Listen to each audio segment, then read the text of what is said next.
Oke, halo semuanya. Bersama saya di sini Risam Kastamsa dengan NIM K5422074 dan rekan saya.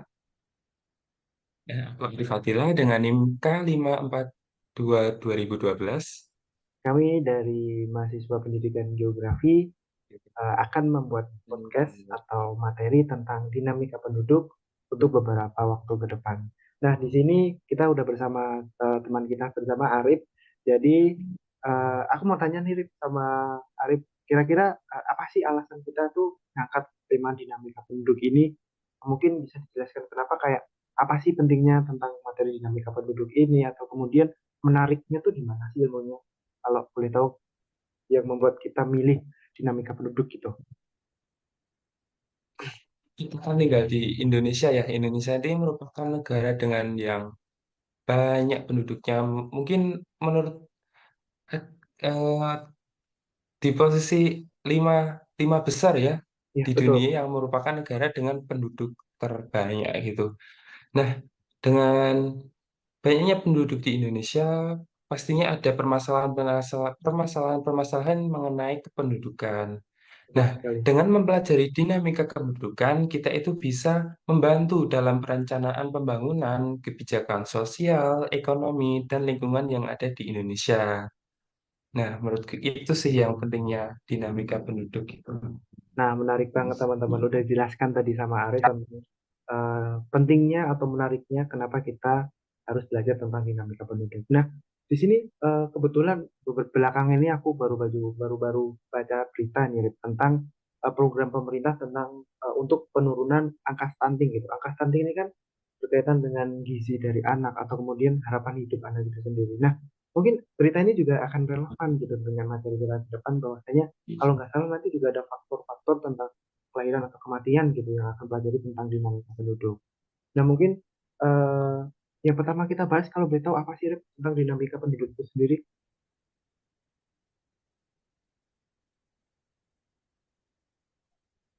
Nah, dinamika penduduk adalah kondisi di saat penduduk, jumlah, dan persebarannya mengalami perubahan akibat terjadinya proses demografi, yaitu kelahiran, kematian, dan perpindahan. Nah benar banget. Jadi teman-teman semuanya tadi udah dijelaskan secara singkat gitu sama Arif tentang pengertian secara umum dari dinamika penduduk. Tadi kalau boleh aku ulang ya, Arif, ada tiga kata gitu atau tiga nilai yang kemudian identik gitu dengan dinamika penduduk yaitu tentang kelahiran, kematian, dan perpindahan. Ini berkaitan juga dengan faktor yang mempengaruhi dinamika penduduk itu sendiri, teman-teman semuanya. Yang mana juga tiga faktor itu berupa kelahiran tadi, kematian, dan migrasi penduduk atau dalam hal ini perpindahan penduduk. Jadi untuk kelahiran sendiri, aku ingin membacakan teman-teman semuanya. Itu berkaitan tentang bertambahnya jumlah penduduk suatu daerah. Salah satunya adalah karena adanya kelahiran pada daerah tersebut. Tinggi rendahnya tingkat kelahiran dalam suatu kelompok penduduk tergantung pada struktur umur, penggunaan alat kontrasepsi, pengangguran, tingkat pendidikan, status pekerjaan wanita, serta pembangunan ekonomi. Jadi kelahiran itu berkaitan juga atau berpengaruh juga tentang dinamika. Nah, kemudian juga yang selanjutnya tuh ada kematian. Selain kelahiran, kematian teman-teman semuanya juga mempengaruhi tentang adanya dinamika penduduk itu sendiri. Karena faktor lain yang mempengaruhi terhadap dinamika itu adalah kematian dalam menentukan tingkat kematian, yaitu tingkat kematian kasar dan tingkat kematian khusus. Tingkat kematian kasar sendiri adalah banyaknya orang yang meninggal pada suatu pada suatu tahun per jumlah penduduk pertengahan tahun tersebut. Nah, kemudian tingkat kematian khusus itu sendiri dipengaruhi oleh beberapa faktor antara lain umur, jenis kelamin, pekerjaan, dan lain sebagainya. Nah, aku mungkin boleh minta tolong dijelasin dong Rip, yang ketiga tadi tentang migrasi penduduk itu apa sih kalau boleh tahu? Iya. Tadi kan udah ada faktor-faktor yang mempengaruhi dinamika penduduk ya. Nah, ada kelahiran, kematian, dan yang ketiga ini adalah migrasi penduduk. Nah, faktor migrasi penduduk ini merupakan bagian dari mobilitas penduduk. Mobilitas penduduk adalah perpindahan penduduk dari suatu daerah ke daerah lain. Nah, mobilitas penduduk ada yang bersifat non-permanen atau sementara, misalnya turis yang lagi berlibur gitu. Lalu ada yang pula mobilitas penduduk permanen seperti menetap. Nah, seperti kita bertempat tinggal di suatu wilayah begitu. Nah, kemudian setelah mempelajari faktor-faktor yang memengaruhi dinamika penduduk tadi, mungkin Mas Rizal bisa menjelaskan tentang sumber data kependudukan terkait dinamika penduduk di atas tadi, mungkin? Oke, terima kasih, Dep. Jadi benar teman-teman semuanya. Tadi tentang tiga faktor dari yang dinamika pendudukan udah kita bahas tadi. Nah, kemudian dari tiga faktor tersebut kita pastinya harus mengumpulkan data tentang data kelahiran mungkin, kematian, juga data perpindahan penduduk juga yang keluar maupun yang masuk gitu.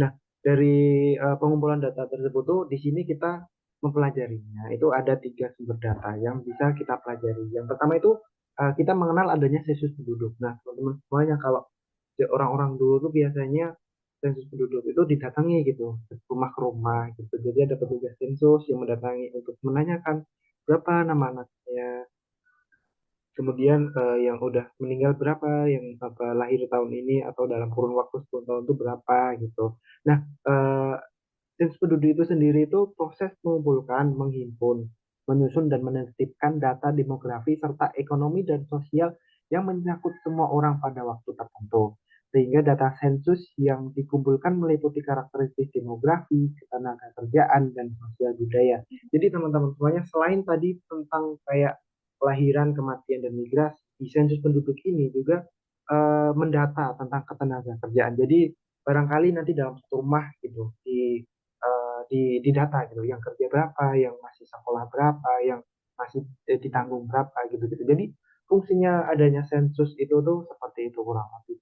Dan ada pun tujuan dari sensus penduduk itu untuk mengetahui perubahan penduduk dari waktu ke waktu dalam suatu periode. Nah, periode di sini tuh 10 tahun sekali ya, teman-teman. Nah, 10 tahun sekali itu yang terakhir dilakukan tuh kalau nggak salah tahun 2020 kemarin. Nah, itu teman-teman untuk mengambil datanya semuanya atau mengetahui data dari sensus penduduk itu semuanya tuh bisa diakses di BPS yang kemudian di situ teman-teman bisa mengetahui kayak jumlah penduduk seluruh Indonesia itu berapa, yang perempuan berapa, yang laki-laki berapa, dan lain sebagainya. Kemudian juga mengetahui jumlah sebaran dan kepadatan penduduk pada suatu wilayah. Jadi dengan kita adanya sensus penduduk itu nanti juga kita mengetahui kalau dalam satu Indonesia ini pulaunya kira-kira yang terpadat tuh mana gitu. Kalau ya kita kok tahu mungkin ya terpadat tuh yang ada di Pulau Jawa yang lain lebihnya tuh mungkin nggak sepadat Pulau Jawa.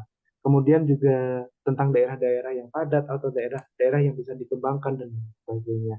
Kemudian yang terakhir itu juga sebagai sumber data dalam perencanaan dan menentukan kebijakan pembangunan nasional. Seperti yang udah aku jelaskan sebelumnya, mungkin dengan adanya daerah yang maju, daerah yang berkembang itu tadi mungkin bisa menjadi perencanaan pembangunan bagi pemerintah untuk kemudian harinya di daerah tersebut dilaksanakan sebuah pembangunan berkelanjutan. Adapun juga nanti jenis-jenis dari sensus penduduk itu sendiri teman-teman semuanya yaitu berdasarkan tempat tinggal penduduk sensus dibedakan menjadi de facto yaitu menghitung jumlah penduduk terhadap warga yang ditemukan pada saat pencacahan berlangsung walaupun orang tersebut bukan warga asli pada wilayah yang sedang diadakan sensus. Kemudian juga de jure yaitu dilakukan dengan cara melakukan perhitungan terhadap warga penduduk asli dari daerah yang sedang dilakukan sensus. Kemudian ada metode pengisian sensus dibedakan menjadi metode canvasser, metode house loader, dan dengan penjelasan bahwanya canvasser itu pelaksanaan sensus di mana tugas mendatangi tempat tinggal dan yang canvasser itu pelaksanaan sensus di mana pengisian daftar dan dilakukan oleh penduduk itu sendiri. Jadi bedanya kalau yang pertama tadi itu diisiin, ibarat kata didatain sama petugas. Dan yang kedua tadi itu kayak ibarat ibarat tuh ya kita ngisi sendiri. Nah, kalau yang ngisi sendiri itu mungkin nanti ada pemicu kayak data yang tidak valid gitu lah kurang lebih. Nah, mungkin sensus penduduk ini juga kurang lebih ada keunggulan dan kelemahannya nih Rep, kalau boleh tahu. Mungkin bisa dijelaskan kan kalau kelemahan dan keunggulan dari sensus penduduk itu sendiri. Ya, terkait dengan sensus penduduk yang dapat menghasilkan suatu data yang dapat diupload di BPS tadi, kata Mas Risam tadi. Nah, terdapat keunggulan dan kelemahan. Nah, yang pertama tuh keunggulannya,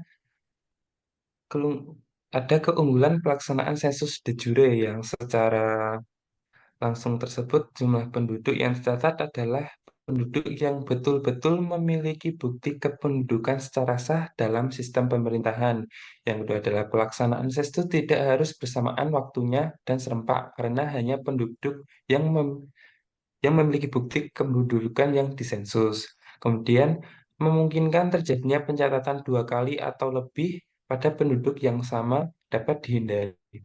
Nah, untuk kelemahannya, penduduk yang tidak memiliki bukti tanda kependudukan tidak akan tercatat sebagai penduduk meskipun orang tersebut lahir dan tinggal di tempat tersebut.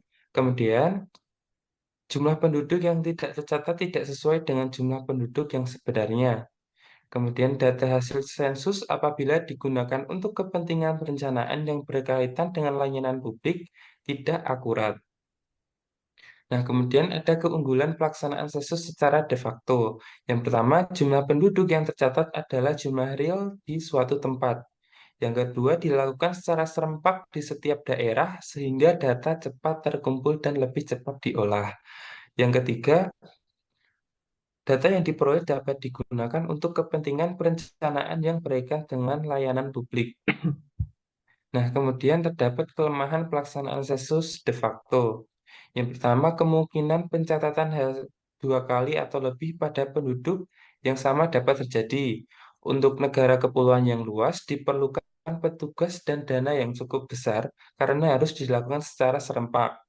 Nah, yang ketiga, berbagai daerah yang mobilitasnya penduduknya yang dinamis, seperti laut, pesawat, kereta, atau kendaraan lainnya, kemungkinan tidak dapat tercatat. Nah, terkait dengan pencatatan sumber data kependudukan tadi, kan ada sensus ya. Nah, kemudian teman-teman dapat melakukan juga dengan survei penduduk. Nah, mungkin Mas Risam dapat menjelaskannya. Nah, oke, tadi kan yang sensus penduduk udah ya kurang lebih cukup panjang jadi.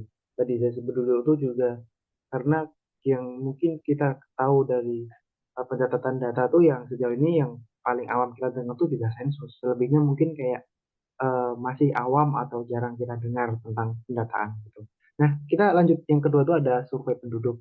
Jadi untuk pengertiannya survei penduduk itu sendiri adalah salah satu metode pengumpulan data penduduk dalam beberapa peristiwa demografi atau ekonomi dengan cara penarikan sampel daerah sebagai kawasan yang bisa mewakili karakteristik negara tersebut. Setelah ditetapkan sebagai kawasan yang bisa mewakili karakteristik negara tersebut, baru dilakukan perhitungan terhadap seluruh responden yang ada di kawasan sampel survei itu.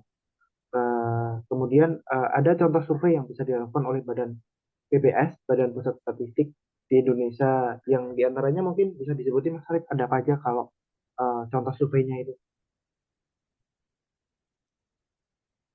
Nah, contoh survei yang dapat dilakukan oleh Badan Pusat Statistik atau BPS itu dapat dilakukan dengan diantaranya yaitu yang pertama ada survei sosial ekonomi nasional atau SUSENS. Nah, survei ini dilakukan untuk menjaring data mengenai keadaan sosial dan ekonomi penduduk Indonesia secara keseluruhan dengan cara mengambil sampel penelitian pada wilayah-wilayah yang bisa mewakili karakteristik rakyat Indonesia. Nah, yang kedua ada survei penduduk antar sensus atau SUPAS. Survei ini dilakukan untuk mendapatkan angka jumlah penduduk Indonesia secara keseluruhan dan biasanya dijadikan bahan rujukan dari representasi jumlah penduduk Indonesia dalam setiap kurun waktu tertentu. Nah, kemudian ada jenis-jenis survei penduduk dari dapat dikelompokkan ke dalam tiga jenis, yaitu ada survei bertahap tunggal, survei bertahap ganda, dan survei bertipe kombinasi. Nah, yang pertama adalah survei bertahap tunggal, merupakan survei untuk menjaring data berbagai peristiwa demografi secara mengajukan pertanyaan kepada responden mengenai berbagai kejadian demografi yang dialami di masa lalu dalam periode tertentu. Nah, kemudian ada survei bertahap ganda. Survei ini dilakukan melalui kunjungan peristiwa demo kepada responden tertentu berulang-ulang untuk mencatat berbagai peristiwa demografi. Nah, kemudian ada survei bertipe kombinasi dilakukan dengan cara menggabungkan cara survei yang sudah saya sampaikan tadi yang tahap tunggal dan tahap ganda secara registrasi. Nah, dengan cara registrasi tersebut dapat dilakukan juga registrasi penduduk untuk dapat menghasilkan data dinamika kependudukan. Nah, teman-teman, registrasi penduduk adalah kumpulan berbagai keterangan dari kejadian penting yang dialami oleh manusia. Nah, contohnya data perkawinan, perceraian, perpindahan penduduk, dan kejadian-kejadian penting lainnya yang tertulis. Nah, semua catatan itu pada akhirnya dikumpulkan dan dipergunakan sebagai sumber data resmi dalam perhitungan semua peristiwa demografi. Nah, dari data-data kependudukan tersebut selanjutnya dapat dibahas mengenai mobilitas penduduk ya teman-teman. Ya, benar. Mungkin Mas Iksan bisa menjelaskan Oke, secara lengkapnya. oke teman-teman semua ini luar biasa tadi kita udah belajar dua itu tentang eh, yang pertama tadi dinamika penduduk secara pengertian dan kemudian faktor.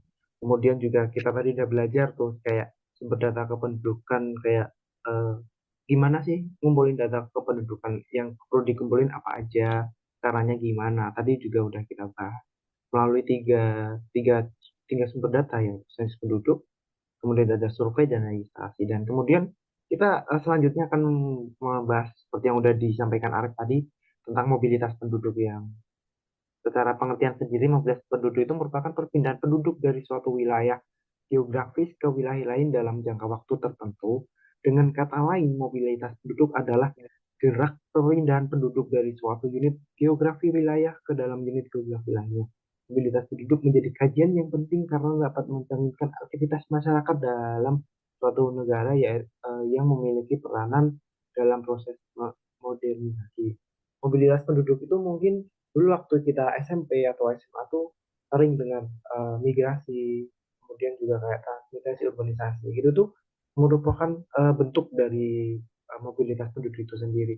Seperti halnya kalau kita uh, kuliah di UNS, itu kan di Kota Solo, di mana Kota Solo tuh semakin sini semakin tahun itu kan semakin padat, semakin banyak orang berdatangan di kota ini, yaitu menggambarkan, mencerminkan suatu bentuk mobilitas penduduk juga yang mana orang-orang tuh mulai berbondong-bondong ke Solo untuk kemudian menjadikan Solo tuh tempat tinggal baru atau kemudian menjadikan Solo tuh tempat wisata budaya gitu. Jadi mobilitas penduduk tuh secara contoh yang bisa kita rasakan dalam hal ini di Kota Surakarta itu salah satunya gitu tadi. Nah, kemudian juga kita mengenal jenis-jenis mobilitas penduduk teman-teman semuanya yang secara garis besar mobilitas penduduk dibagi menjadi dua, yaitu mobilitas vertikal dan mobilitas horizontal. Mobilitas vertikal sendiri semua gerakan penduduk dalam usaha perubahan status sosial. Contohnya seorang buruh tani yang berganti pekerjaan menjadi pedagang termasuk gejala perubahan status sosial. Begitu pula seorang dokter yang gigi wilayah pekerjaan menjadi seorang aktivis juga termasuk mobilitas vertikal. Yang pertama tadi tentang petani yang kemudian dari ke pedagang karena ya kita semua mungkin udah nggak kaget, udah nggak itu lagi ya, udah nggak awam lagi tentang banyak petani atau yang kemudian sekarang makin banyak juga orang yang mau jadi tani karena ya tentang itu sih, tentang bagaimana kesejahteraan petani itu sendiri yang terjamin di kita kan belum benar-benar dijamin itu. Jadi kemudian banyak yang berbondong-bondong petani itu menjual tanah yang barangkali itu kemudian menjadikan modal usaha yang mana lebih bisa menghasilkan uang dalam kehidupan sehari-hari gitu. Nah, kasus-kasus yang saya sebutkan itu tadi merupakan bentuk dari mobilitas vertikal itu sendiri teman-teman semuanya. Dan ada di sini mobilitas horizontal adalah semua. Kemudian yang kedua tuh ada mobilitas horizontal teman-teman semuanya. Yang mana semua gerakan penduduk yang melintas batas wilayah tertentu dalam periode waktu tertentu. Batas wilayah yang umumnya ada batas administrasi seperti provinsi, kabupaten, kecamatan, kelurahan. Mobilitas horizontal juga dibagi menjadi dua, yaitu mobilitas permanen dan mobilitas non permanen. Jadi mobilitas horizontal tuh ya sama halnya kalau vertikal tuh ke atas dan ke bawah, horizontal tuh ya ke samping, ke kanan dan ke kiri. Ya seperti yang saya jelaskan di awal tadi tentang kota Surakarta yang semakin tahun semakin padat. Nah itu salah satu bentuk dari mobilitas horizontal juga, yang mana eh, dibagi menjadi dua, permanen dan permanen. Di sini permanen atau migrasi adalah perpindahan penduduk dari suatu wilayah ke wilayah lain dengan maksud untuk menetap di daerah tujuan. Permanen ini juga bisa dibilang migrasi yang dengan tujuan dalam hal itu ya hunian dalam, karena untuk di perkotaan lahan itu kan semakin tahun juga semakin mahal biasanya. Kemudian warga-warga yang ada di tengah kota tuh agak kesusahan untuk kemudian memiliki aset rumah yang ada di tengah kota. Maka dari itu mereka mencari aset yang berada di lebih lapisan luar kota yang lebih murah, yang itu bisa dibilang juga salah satu bentuk migrasi, yang mana kemudian daerah-daerah pinggiran kota itu menjadi padat penduduk karena itu meningkatnya kebutuhan hunian yang kemudian diperlukan untuk dalam kegiatan sehari-harinya gitu. Kemudian migrasi internasional adalah perpindahan penduduk dari suatu negara ke negara lain. Kemudian juga ada emigrasi, merupakan suatu kejadian keluarnya penduduk dari suatu negara menuju ke negara lain juga. Kemudian kita juga mengenal imigrasi yang merupakan masuknya penduduk ke suatu negara yang berasal dari negara yang lain dengan tujuan untuk bermukim menetap di negara yang ditandai.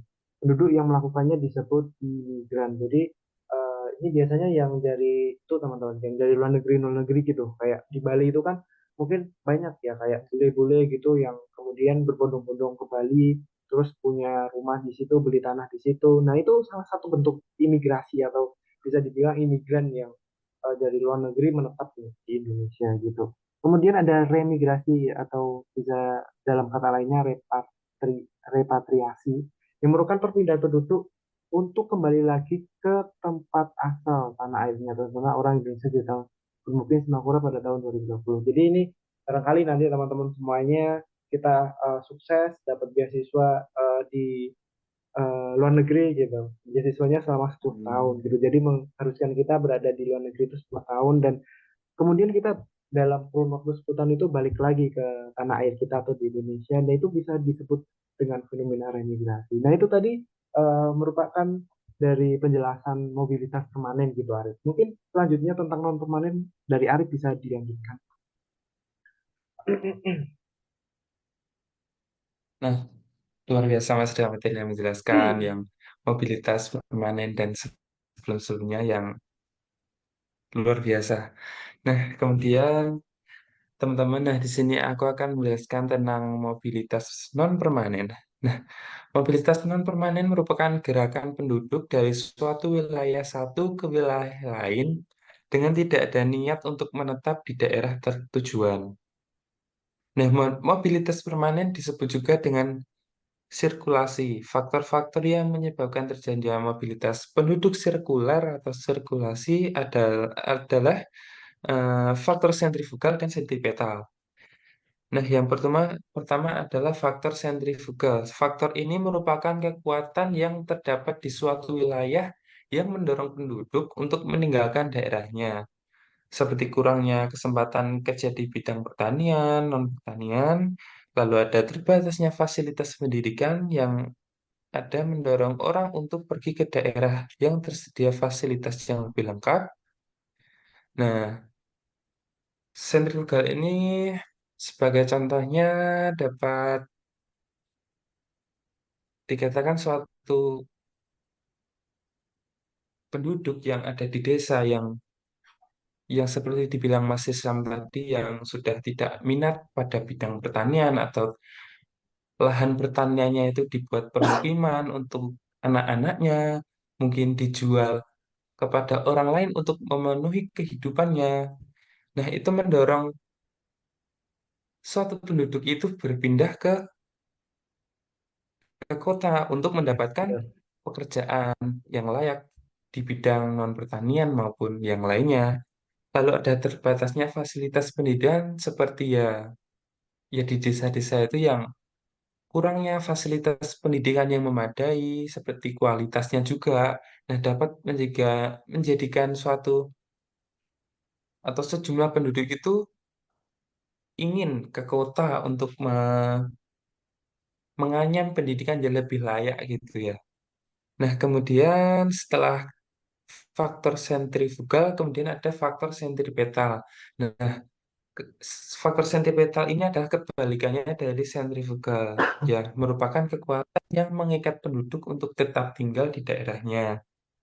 Nah, seperti jalinan persaudaraan dan kekeluargaan di antara warga desa yang sangat erat, kemudian adanya sistem gotong royong yang kuat di pedesaan, kemudian penduduk yang sangat erat dengan tanah pertaniannya, dan kemudian warga desa terikat pada desa tempat tinggal mereka, kemudian perbaikan sarana transportasi yang menghubungkan antar desa dan kota. Nah, perbaikan sarana tersebut dapat mendorong untuk terjadinya mobilitas sirkuler. Yang seperti sebelumnya masyarakat desa itu yang bekerja di kota terpaksa mondok di kota atau Hmm. menetap di kota untuk agar dapat dekat dengan kantor atau lokasi Betul. pekerjaannya itu. Tapi setelah jalan-jalan diperbaiki dan sarana transportasi umum dikembangkan dan banyaknya kendaraan umum juga, nah mereka tuh memilih mengelaju dengan masih di tempat tinggal mereka. Dengan adanya perkembangan transportasi itu, mereka dapat aksesibilitas yang Ya, cukup mudah untuk menuju ke tempat kerjanya. Lalu ada kesempatan kerja di sektor informal lebih besar dibanding sektor formal. Nah, eh, sentripetal ini mengacu juga pada perkembangan kota yang menuju semakin menuju ke desa itu, menuju keluar.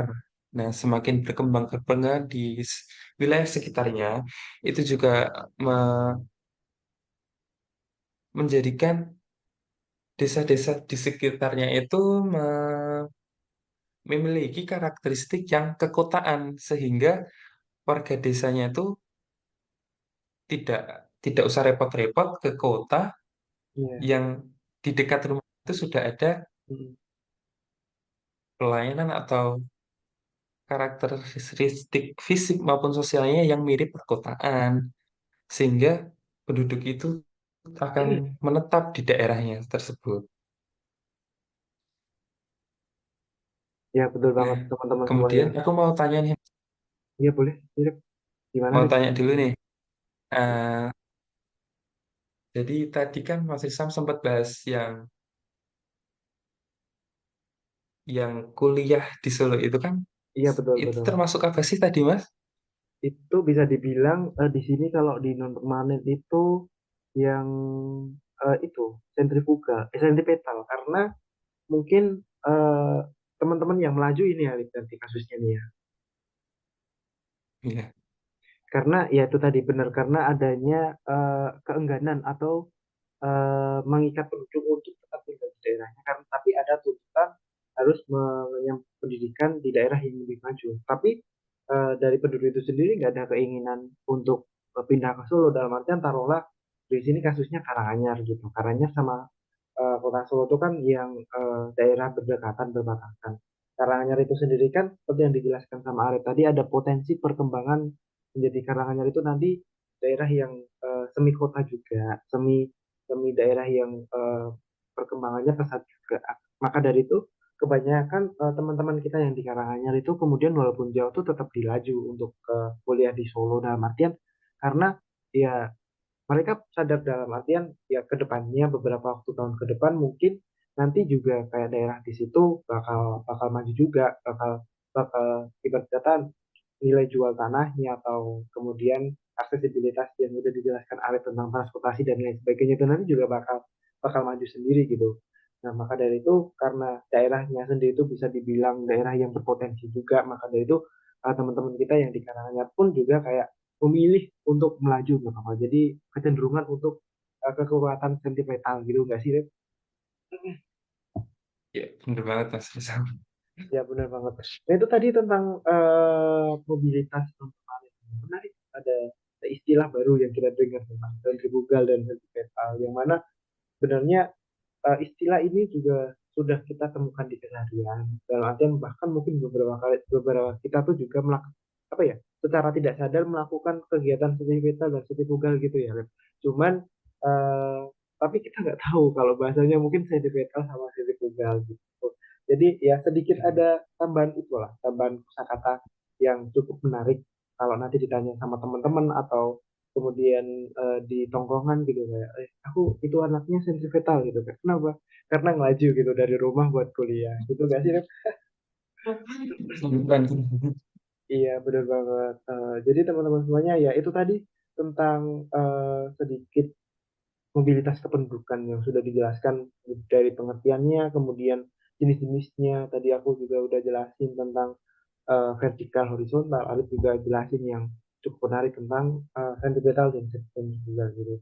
Nah, kemudian sedikit kita bahas aja ya mirip, tapi nggak usah banyak-banyak biar nggak terlalu lama untuk mengaitkan materi yang sebelumnya biar lebih matang aja tentang kualitas penduduk ini. Rip. Kalau boleh tahu tentang kualitas penduduk ini kan adalah tingkat kehidupan penduduk yang berkaitan dengan kemampuan dalam pemenuhan kebutuhan seperti pangan, sandang perumahan, kesehatan, pendidikan. Gitu. Jadi teman-teman semuanya dinamika penduduk itu juga berkaitan dengan kualitas penduduk dalam artian eh, biasanya penduduk yang padat, penduduk yang ibarat kata sangat berjumlah banyak itu kualitas penduduknya tuh juga sangat rentan untuk kemudian tidak baik gitu dalam artian eh, tidak baik dalam hal susahnya untuk diatur atau di manage untuk hal kesehatannya, pendidikannya, hal pangannya gitu.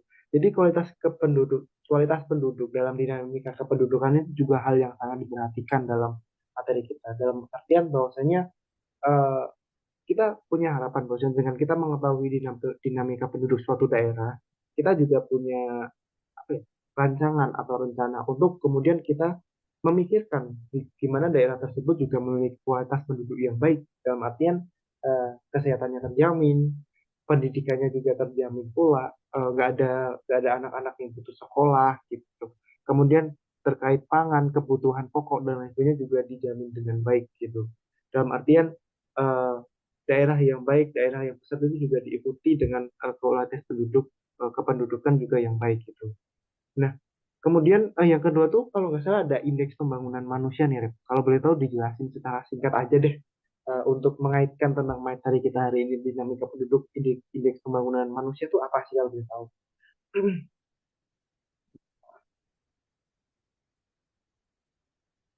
Nah, indeks pembangunan manusia merupakan pengukuran perbandingan dari harapan hidup, melek huruf, pendidikan, dan standar hidup untuk semua negara di seluruh dunia. Nah, IPM ini digunakan untuk mengklasifikasikan apakah sebuah negara adalah negara maju, negara berkembang, atau negara terbelakang. Nah, ditentukannya IPM menjadikan kita dapat mengukur keberhasilan pemerintah dalam upaya membangun kualitas hidup manusia. Seperti yang dikatakan Mas Isam tadi mengenai kualitas hidup penduduk ya, kualitas penduduk atau kualitas Kualitas tadi penduduk ya. ya. Nah ya, nah dengan tingginya kualitas penduduk itu menjadi Faktor utama merupakan gitu ya, Rep. ya. Faktor Nah bisa dibilang pemerintah tuh juga mm, bisa gimana Mas dibilang Isam? bisa dibilang menjadi faktor penentu dalam indeks IPM itu sendiri gitu nggak sih, Rep? Ya, jadi pemerintah itu penting banget dalam me- dalam membuat kualitas penduduk itu menjadi lebih tinggi. Benar banget. Kemudian setelah indeks pembangunan manusia itu tadi juga kita mengenal adanya bonus demografi dan dampaknya terhadap pembangunan. Dalam hal ini ilmu demografi atau bonus demografi terjadi di mana kondisi transisi demografi yang sangat menentukan ketika penduduk usia produktif jumlahnya lebih besar dibanding dengan proporsi penduduk usia non produktif. Ini menarik nih, Red. Karena kita digadang-gadang negara Indonesia itu kan di tahun 2045 tuh mengalami bonus demografi. Dalam artian kebanyakan negara-negara maju tuh ketika mengalami bonus demografi itu akan mengalami kemajuan negara yang pesat pula karena yaitu tadi berkaitan usia produktifnya yang lebih lebih tinggi atau lebih banyak daripada usia non produktifnya gitu. Yang mana mencapai 70% kalau dalam hal ini di BPS di datanya 70%, sedangkan 30%-nya itu adalah penduduk dengan usia non produktif. Jadi munculnya bonus demografi ini tentu akan membawa dampak sosial ekonomi. Salah satunya menyebabkan tingkat penduduk produktif yang menanggung penduduk non produktif akan sangat rendah. Adanya kondisi bonus demografi juga menanggung penduduk juga bisa menjadi peluang bagi Indonesia untuk memajukan kesejahteraan. Jadi ya yang seperti yang aku jelaskan di awal tadi bahwasanya bonus demografi itu sangat sangat menjadi tolak ukur bagi negara-negara lainnya selain di Indonesia ini untuk kemudian menjadi batu loncatan ketika suatu negara mengalami bonus demografi biasanya negara tersebut akan mengalami kemajuan yang pesat gitu baik secara pendidikan, secara teknologi, secara ekonomi, sosial dan lain sebagainya. Akan tetapi hingga saat ini hingga saat 2024 itu juga Indonesia masih kayak gini-gini aja gitu malah belakangan ini ya banyak kasus-kasus kayak yang merugikan rakyat atau membebankan rakyat gitu cuman ya nggak tahu ini masih dalam proses untuk menuju bonus demografi itu sendiri atau malah kita menjauh dari bonus demografi itu sendiri.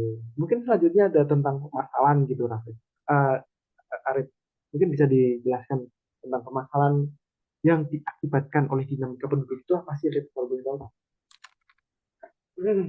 Nah, seperti yang sudah aku katakan di awal banget tadi, ya Indonesia yang merupakan negara dengan penduduk yang banyak itu kan pastinya memiliki masalah kependudukan juga ya. Nah, nah, di sini aku akan menjelaskan yang permasalahan yang diakibatkan oleh dinamika penduduk. Nah, yang pertama adalah masalah penduduk yang bersifat kuantitatif atau terkait jumlahnya. Yang pertama adalah jumlah penduduk besar. Jumlah penduduk dalam suatu negara menjadi faktor terpenting dalam pelaksanaan pembangunan. Nah, menjadi subjek dan objek pembangunan. Nah, contoh masalah jumlah penduduk yang besar di antaranya seperti jumlah penduduk yang ada di Indonesia ini yang menempati nomor 4. Nah, tadi yang benar ada nomor 4 ya. Benar Pak tadi yang Ya, di 5 besar kan. betul. Nomor 4 di dunia untuk jumlah penduduk yang ada di Indonesia, data terakhir tercatat pada 2015 adalah sebesar 200 juta 238.508.008 jiwa. Nah, diproyeksikan pada 2020 akan meningkat sebanyak 271.066.000 jiwa. Wow. Nah, untuk 2024 ini kan juga belum selesai ya ini. Udah berapa ratus juta ini. Nah, Benar, benar, benar, benar. Maksud dari itu, pemerintah harus dapat menjamin terpenuhinya kebutuhan hidup seluruh penduduk yang ada di Indonesia juga. Nah, dengan kemampuan pemerintah yang masih terbatas, masalah ini akan sulit diatasi, sehingga berakibat seperti masih banyaknya penduduk kekurangan gizi makanan dan timbulnya permukiman kumuh. Nah, kemudian eh, terkait penyediaan lapangan kerja, sarana dan prasarana kesehatan dan pendidikan, serta fasilitas sosial lainnya. Dan kemampuan dana yang terbatas, masalah ini cukup sulit diatasi. Oleh karena itu, pemerintah menggalakkan peran serta sektor swasta untuk mengatasi masalah ini.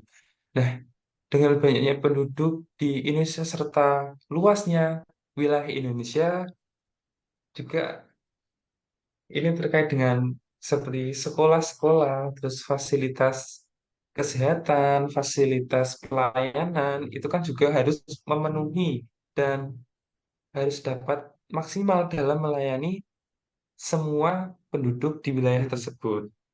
Nah, benar-benar. sehingga pemerintah itu harus menggandeng pihak swasta untuk dapat mengatasi masalah ini. Nah, kemudian ada pertumbuhan penduduk cepat. Secara nasional, pertumbuhan penduduk Indonesia ini masih relatif cepat. walaupun ada kecenderungan menurun antara tahun 1961 sampai 1971, pertumbuhan penduduk sebesar 2,1% per tahun. Nah, sedangkan pada periode 1990 sampai dekat-dekat ini 2000, tahun 2000 sebesar 1,6% per tahun. Nah, itu kan menunjukkan ke penurunan ya Bener, ada kelahiran. angka ya kelahiran juga. Nah, pertumbuhan penduduk yang cepat tidak diimbangi dengan daya dukung lingkungan yang seimbang akan mengakibatkan berbagai masalah permasalahan lingkungan hidup ber- berbagai masalah seperti lingkungan hidup, ekonomi, dan sosial. Nah, kemudian ada persebaran penduduk tidak merata.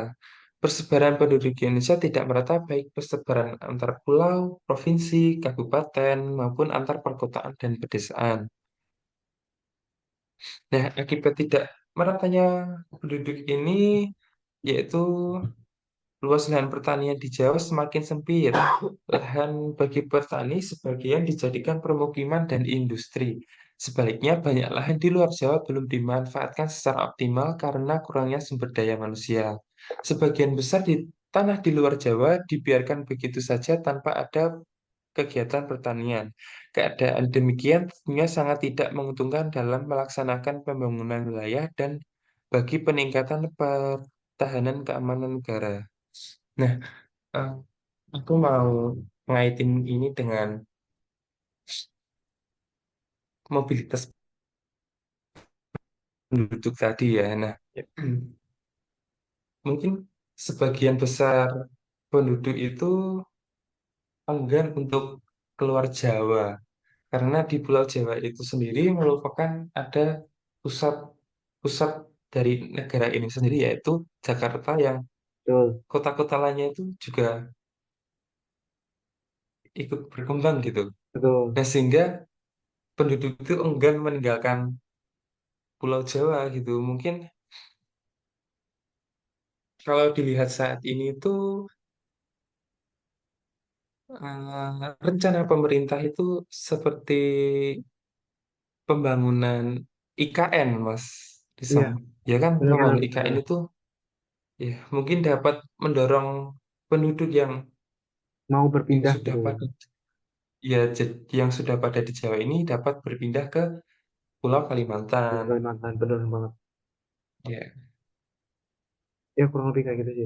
Ya masalah pemerataan itu kan juga jadi masalah yang juga serius dalam artian ya balik lagi karena tadi akses, ketersediaan, fasilitas dan lain sebagainya kan pulau-pulau di luar Jawa itu kan mungkin belum selengkap dan apa ya memadai yang di Jawa. Dalam hal ini kan itu menjadi salah satu penghalang atau menjadi alasan orang-orang kemudian enggan gitu pindah atau dipindahkan gitu ke pulau luar Jawa gitu. Mungkin di sini kita sendiri gitu sebagai calon pendidik gitu ya Rip ya untuk kemudian nanti ya. ditempatkan ditugaskan di luar Jawa pun mungkin juga masih maju mundur gitu masih kayak ya iya nggak ya gitu karena kita hampir 20 tahun hidup gitu di Pulau Jawa dalam artian dengan seluruh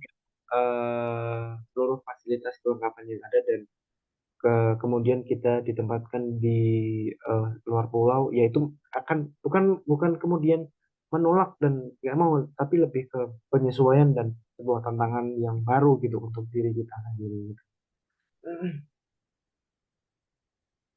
Nah, tadi kan ada masalah penduduk yang bersifat kuantitatif. Nah, sekarang ada masalah penduduk yang bersifat kualitatif.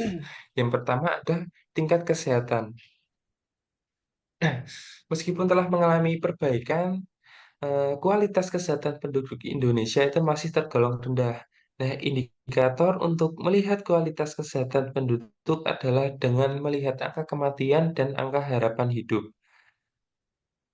Nah, angka kematian yang tinggi menunjukkan tingkat kesehatan penduduk yang rendah.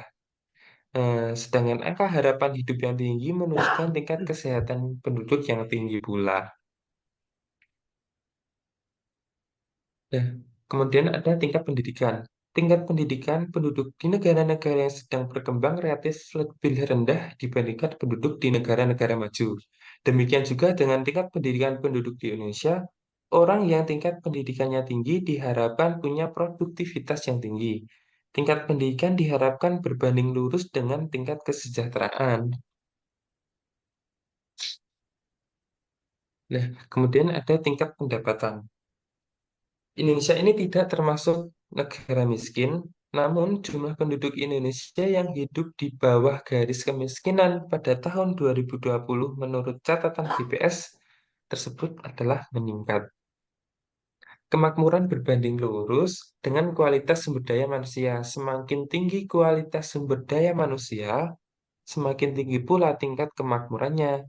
Banyak negara yang miskin sumber daya alam, tetapi tingkat kemakmurannya penduduknya tinggi. Nah, Indonesia dikenal dengan negara yang kaya sumber daya alam. Namun, ya bisa dilihat sekarang ini, Benar-benar. ya. Nah, itu mungkin terkait dengan pengelolaan sumber daya manusianya juga ya. Betul, Seperti Rip. di di Singapura contohnya, mungkin negara yang luas wilayahnya nggak begitu luas dengan potensi sumber daya alamnya yang rendah atau kurang yang dibandingkan dengan Indonesia yang wilayahnya yang luas dengan potensi sumber daya alamnya yang tinggi, tetapi tidak dengan sumber daya manusianya yang berkebalikan dengan yang Singapura memiliki su- potensi sumber daya manusia yang tinggi yang didorong oleh tingkat pendidikannya tadi, Benar-benar. sedangkan di Indonesia yang sumber daya manusianya itu kurang, yang mungkin pengaruh dari faktor pendidikannya juga. Betul, betul banget, Rip. Nah, itu tadi kan tentang permasalahan yang diakibatkan oleh dinamika penduduk ya, Rip. Banyak banget. Kita kalau bicara tentang permasalahan eh, yang ada di Indonesia tuh nggak ada habisnya. Di segala lini gitu, segala lini kehidupan di Indonesia tuh kayak semuanya bermasalah gitu. Pendidikannya bermasalah, kesehatannya bermasalah, pangannya bermasalah, sumber daya alamnya bermasalah, semuanya bermasalah. Itu juga hal yang mungkin nggak baru, dalam artian udah hal yang jauh-jauh sebelum kita lahir mungkin juga menjadi masalah dan nggak tahu gimana nyelesainnya. Cuman ya tetap aja kita harus ada upaya gitu mengatasi permasalahan penduduk Indonesia yang mana eh, ada beberapa upaya gitu yang bisa dilakukan seperti program pengurangan pertumbuhan penduduk, program pemerataan pembangunan, program peningkatan layanan kesehatan, peningkatan layanan pendidikan di Indonesia, dan program penaikan pendapatan per kapita. Jadi semuanya yang seperti udah kita jelaskan semuanya tadi, bahwasanya pendidikan kita, kesehatan kita, ketenagaan kerja kita itu jauh dari kata sejahtera gitu. Bahkan Arif tadi juga sempat menjelaskan bahwa tingkat kesenjangan di Indonesia, warga di Indonesia itu kan juga sangat semakin tahun kan semakin meningkat, dalam artian ibarat kata banyak warga kita yang hidup di garis kemiskinan gitu. Tadi Arif juga menjelaskan seperti itu yang menandakan bahwasanya ya kesenjangan kita tuh semakin kesini tuh semakin terlihat gitu loh. Yang kaya terlihat kaya banget, yang miskin kok ya semuanya gitu. Nah, dalam artian kayak ya menjadi sebuah hal yang sangat-sangat ironi dan kita sayangkan kenapa gitu kita yang hidup di eh, negara yang penuh dengan kekayaan tadi itu kok masih hidup di banyak rakyatnya yang di garis kemiskinan. Ya gimana pun juga Indonesia tuh pulau ke pulau, apa negara kepulauan, daerahnya kayak eh, terpecah-pecah, dalam artian kayak terbagi-bagi oleh pulau gitu yang menimbulkan untuk pemerataan pembangunan itu juga menjadi hal yang sangat susah juga gitu. Tapi harapannya bahwasanya ke depannya kita tidak punya apa ya, tidak punya kuasa gitu untuk kemudian memberikan jaminan Indonesia akan baik-baik aja gitu. Tidak bisa ini. Cuman kita tidak ada salahnya gitu kemudian mempunyai harapan untuk kesejahteraan di semua lini kehidupan masyarakat di Indonesia tuh semakin tahun bukan semakin memburuk, akan tetapi juga semakin membaik. Gitu teman-teman semuanya, kita juga tidak terasa udah ngobrol hampir 1 jam ini ya tadi Rip. kayak kita Halo. cuma ngobrolin dinamika penduduk gitu, tapi udah mau 1 jam gitu. Iya. Dari awal tadi mungkin kita agak sedikit resume gitu. Tadi kita sempat bahas pengertian dinamika penduduk, kemudian juga tentang 3 nilai di dinamika penduduk, tentang kelahiran, kematian, juga apa satunya tadi? Mobilitas gitu. Kemudian yang baru-baru ini tadi kalau boleh tahu ada pembahasan apa, Rip? Yang terakhir-terakhirnya tadi. Nah, kita nih tadi juga bahas tentang kualitas penduduk, terus ada Kemudian juga tadi ada masalahnya, ya ya, indeks pembangunan masalahnya, manusia. iya indeks pembangunan manusia juga upaya-upaya yang bisa dilakukan. Ya ini apa yang kita bicarakan selama kurang lebih 1 jam belakangannya tadi juga itu kan sedikit membuka wawasan kita ya, Rip, dalam artian ternyata Iya. dengan kita belajar dinamika penduduk itu kita jadi tahu, nggak tahu ya, ibarat kata kita jadi tahu negara kita tuh nggak baik-baik aja, atau kemudian kita jadi lebih bangga Mm. dengan negara kita tuh juga agak agak agak bingung ini. Kita mau bangga atau mau prihatin gitu dengan kondisi negara kita sebenarnya tentang dinamika penduduk gimana. Cuman terlepas dari keprihatinan ataupun kebanggaan tentang negara kita tadi, bahwasanya setelah kita mempelajari dinamika penduduk, kita jadi tahu kalau banyak dalam lini kehidupan kita, bahkan hal-hal yang dekat dengan kita tuh ternyata memiliki suatu nilai materi atau kemudian nilai pembelajaran yang bisa kita terapkan di dalam pembelajaran geografi. Dalam hal ini dinamika penduduk tuh geografi kelas berapa, Rip, kalau boleh tahu? Dinamika penduduk itu merupakan materi geografi di SMA di kelas 10 ya. Ya, Kalau nggak salah itu di semester 1 ya. Ya, nah itu bener banget di bayangin kita. semester 1.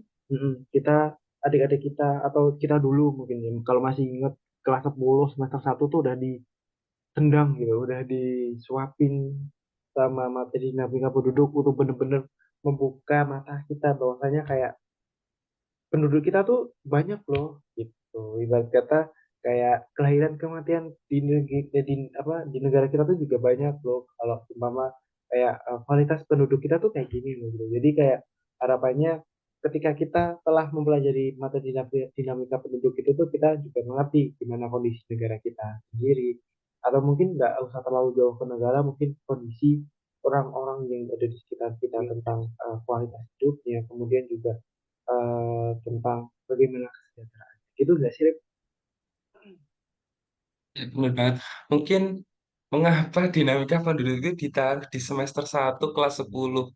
Nah, mungkin ya dengan materi-materi dinamika penduduk tadi mungkin itu lebih lebih aktual untuk bisa difikirkan oleh siswa-siswa kelas 10 ya, Ya, khususnya benar-benar. seperti kita beraktivitas sosial, seperti kita mau, kok pendidikan di sini agak kurang ya, kita boleh nggak sih ngajak ngajak atau memberi saran ke orang tua untuk pindah yuk ke sana buat mengenyam pendidikannya lebih baik, Benar-benar, benar-benar, mungkin benar. dengan kondisi kualitas seperti infrastruktur, seperti layanan kesehatan dan lain-lain itu juga terjamin gitu ya Mas Betul, Resa. betul, betul banget, Rip. Ya, maksudnya banyak lah, banyak yang bisa kita ambil hikmah atau manfaat dari kita mempelajari dinamika penduduk itu sendiri, teman-teman. Ya mungkin untuk hari ini atau untuk podcast kali ini kita cukupkan aja ya, nggak sih, Rip? Kita udah belajar banyak Sebentar hal. Mas Resa, sebentar. Oh, apa? Ada Nah, apa nih, Rip? Kalau boleh tahu. sebelum sebelum ditutup mungkin teman-teman semua untuk dapat mempelajari dinamika penduduk yang lebih lanjut, eh, teman-teman bisa ngakses tuh banyak di internet dengan ebook-ebook, banyak kok ebook-ebook tentang Oh ya, dinamika ya, ya. penduduk. Nah, jadi teman-teman itu bisa meningkatkan eh, tingkat literasi negara Indonesia juga bisa. Jadi dapat meningkatkan. Iya, Jadi kita betul, bangga betul. gitu loh bisa meningkatkan dan ikut ikut serta dalam meningkatkan kualitas penduduk Indonesia ini. Iya betul. Karena apa yang kita Mungkin sampaikan juga sudah itu, tambah. yang kita sampaikan juga tuh tadi belum belum sepenuhnya gitu ya, nggak sih Rep? Untuk tentang Ya, dinamika peduli itu sendiri, bahwasanya jadi sedikit pengantar yang mana kemudian harapannya teman-teman bisa lebih mendalami atau kemudian menyelesaikan secara mandiri tentang materi dinamika pendidik itu sendiri. Karena setelah ini juga itu kalau teman-teman mendapatkan materinya, nanti kita mungkin ya di kesempatan selanjutnya bakal mengenal adanya kayak piramida penduduk dan lain sebagainya yang itu bakal lebih menarik dan lebih menyenangkan untuk dibahas gitu nggak sih Rep? benar banget. Ya, barangkali mungkin itu dulu yang bisa kita sampaikan. Kita nggak tahu bahwasanya dari apa yang kita obrolkan ini bisa dicerna dengan baik atau dengan Semoga uh, bisa. atau dengan menyenangkan apa tidak. Tapi yang jelas kita berharap bahwasanya apa yang kita obrolin tadi itu bisa memberikan manfaat yang terbaik buat pendengar sekalian semuanya. Di sini saya Risam Kestamsa, mahasiswa pendidikan geografi dan rekan saya Fadilah, juga izin mahasiswa dari Pendidikan Geografi UNS. izin pamit undur diri, izin pamit undur diri dari podcast pada malam hari ini. Jika ada kurang dan lebihnya atau salah kata yang dari kita berdua sampaikan, mohon dimaafkan. Assalamualaikum warahmatullahi wabarakatuh. Bye bye.